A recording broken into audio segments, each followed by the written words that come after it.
We're told to love our neighbor, but what can you do if your neighbor is actually making your street unsafe? Contact 6's Jenna Sachs explains how one house is provoking dozens of police calls.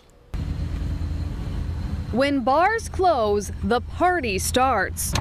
Our undercover cameras capture the cars parking on 27th Street near Capitol and the people walking toward the back of one property. The house looks dark, but neighbors say it's open for business. It's a catastrophe waiting to happen, a disaster waiting to happen. A neighbor who asked we conceal her identity says the crowds come 7 nights a week and stay for hours. And you're awakened by all of this noise. She says it all started about 6 months ago after 54-year-old Darren May moved in. Police know him well from responding to frequent middle-of-the-night calls to his property. It's somewhere around in excess of 50 calls for service since April of this year. Records obtained by Contact 6 reveal neighbors have called police to report fights, shots fired, loud music, illegal parking, and the operation of an illegal tavern. We got a call concerning this residence that there was some loud music going on last night. May has not been cooperative with police. Hey, let me get your name. Let me get your name, ma'am. All right, we'll be back.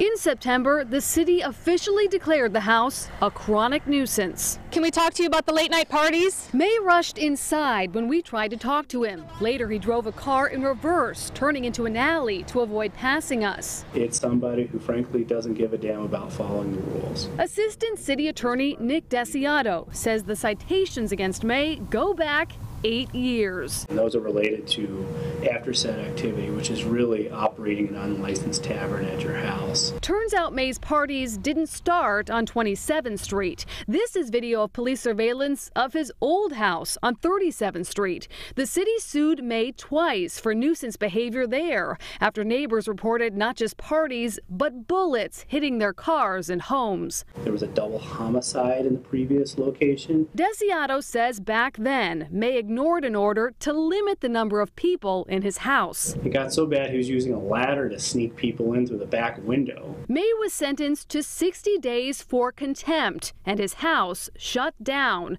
But back then, May owned the property. This time, he's the renter. I told him he needs to move out. May's landlord says he tried to kick him out. He's being paying his rent on time and everything, so the only way I could kick him out is by giving him a 28-day notice. More than a month after giving May notice, his landlord filed for an eviction. Neighbors say closing time should have come months ago. I'm sick of it.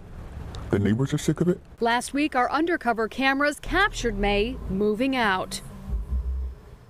The neighbor says it appears May has moved out, even though his eviction case was dismissed when his landlord didn't show up in court. His landlord did have motivation to evict May because he was the one being billed for the cost of police response to the property. May wasn't cited for anything at that most recent address because he was just the tenant.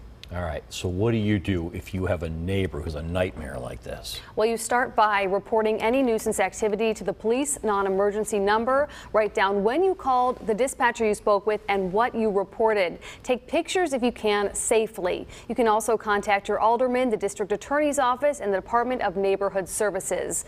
Darren May's neighbors did all of this, and the city says that was helping them to build a case, but you have to be patient. All right, Jenna, thank you for that. Well, let's head out.